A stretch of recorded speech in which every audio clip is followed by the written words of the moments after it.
Comrade SG, good afternoon. Yes. My name is Tshabangu. I called you in the morning and you said I should call back later. That's a quick one. How is the campaign so far going? We haven't started campaigning, but we're starting teams. Okay. In one of the by-elections in Harare, you didn't field the candidates. Was it by deliberate? Hello? In Harare, Mabvuku Tafara constituency, you did not field the candidate. Was it deliberate or it was a mistake? What caused that? What do you mean we didn't field the candidate? I mean, you record Kufaku Tizwi and is the only candidate representing Triple C. Was it by design? No. That's our candidate. But then why did you call him if he's your candidate? I think if you read the message and if you will have read our statement, it was clear that there was a problem, and we rectified that problem. So you can go back to my clip. I think I stated it. It was an error, so we rectified that problem. So I don't know whether you are shooting from the hip and the way you are getting all those things from, because I have issued the statement, I've made interviews, unless if you are telling me that you're not following those interviews. Well, I've been following interviews, but my question was, why then did you have to, No, we've crossed that bridge. You've got another question. We've crossed that bridge. If you were not there at that time when we were discussing about it, unfortunately, I can't go back. Okay. Then again, still telling Mabvuku, do we have witnessed a death of a campaign team member? Have you, as the SG, have you tried to engage the party and the family? There are people who are doing that on our behalf, on behalf of the party. Even if the president is there, he can go there and represent the party. It doesn't mean that if the SG is not there, then there won't be any activity. There won't be any program of the party. I'm not the party. I'm just a deployee. I mean, what would be a word to the people of Mabvuku following this untimely death, which men are saying is a result of, as you put it, as you say, it's a mistake, which has caused the death. Well, death is death, and nobody can celebrate one soul. Even if you lose one or two, it's too many. So we really sympathize and we really condemn the actions that resulted to lose a soul. I don't think politics, the culture of our politics is that we need to change our culture of politics in such a way that nobody should lose his or her life just because of politics, just because of an affiliation of a political party. I think that should be condemned at all levels of our engagement.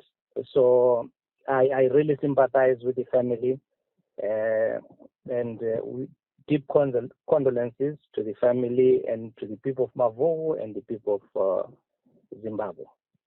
Will you be assisting the Mabvuku MP? Okay, let's begin here. The Mabvuku MP is indicated that is if he wants to pull out of the election, he says that it's not worth it because one person has died in the cause, and he feels like he can't go back to parliament with on top of somebody's body.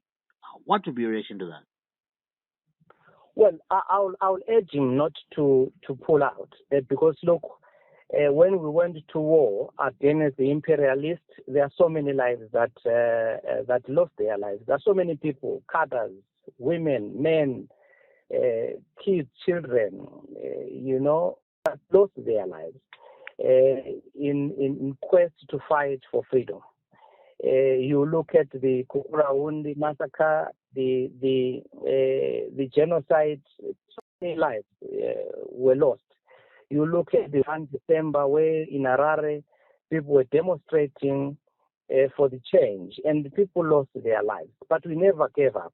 So I think what I will urge him is that, yes, in as much as we have picked this injury, in as much as we are limping, in as much as we've lost a life, but that should not be the end of the struggle. That should be the beginning of the struggle. That should actually embrace and make him stronger, push him forward, so that whatever happens, it will be the victory for the life that we have lost. So if he's going to go out there and win, he will have really won it for those who have lost their lives, and for those who are cowards, who feel that retribution is the way to go. And it's the politics of today. But those are the politics of yesterday.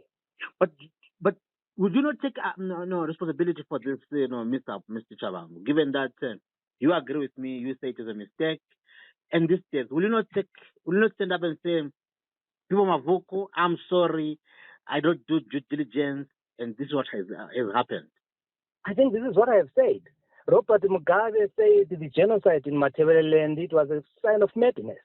When there were about 20,000 people who were killed. I'm not justifying that. I have said condolences to the family of Mabvuku, condolences to the people of Zimbabwe. And if you don't really take that as a way of really appreciating my condolences, then I don't know what you are asking me to do.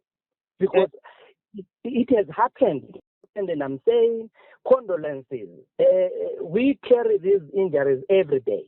We die every day. So many people, since this struggle started in 2000, in our generation, we've lost so many lives. And the struggle never stopped. We continue it. And I'm saying this should stop. These guys who still believe that politics of retribution is the politics of today, I'm saying that has passed we have passed that era, and we should not be in a position where people can lose. One person can lose a life because of politics of choice.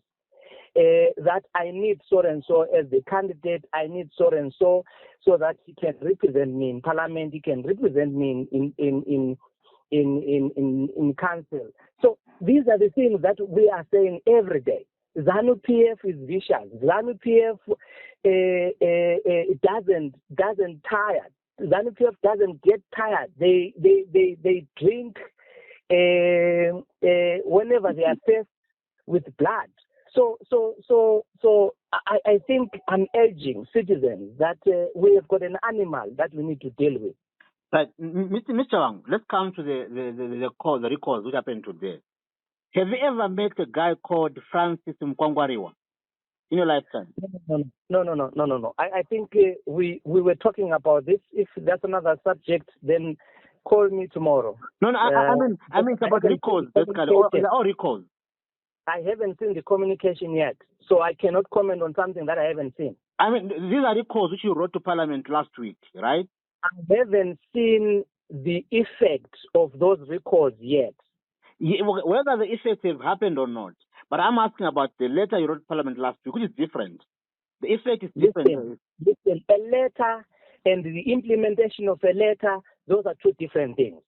Yeah, well, yes, we agree that two different things, although they are one. But I'm asking you. You cannot force me to say something that I'm not prepared to comment. I'm not prepared to comment because I haven't seen the implementation. Why should I comment on something that I haven't seen it? You call me tomorrow if they've implemented, but I haven't seen the communication. Okay, to that effect. Fine. I'm asking about a person, not about whether it happened. Have you ever seen a person called Francis Mabvuku? I never wrote that letter today. I wrote that letter long back. Yeah. You look, go and check the date. So you should have really asked me. Don't ask me about the names. Ask me about the collective approach. Ask me about the letter that I wrote. Don't pinpoint the individuals. I'm saying, listen, my brother. I said I wrote a letter. Next time I'm not going to give you the audience. Mr. No, Tshabangu. you are not the only one. Listen, you are not the only one. Mr. You are not Tshabangu. the only one in the house. Mr. Listen, Tshabangu, let listen. me tell you. Tshabangu. Let me tell you. Let me You tell are you. the SG of the party, right? Listen, it doesn't matter.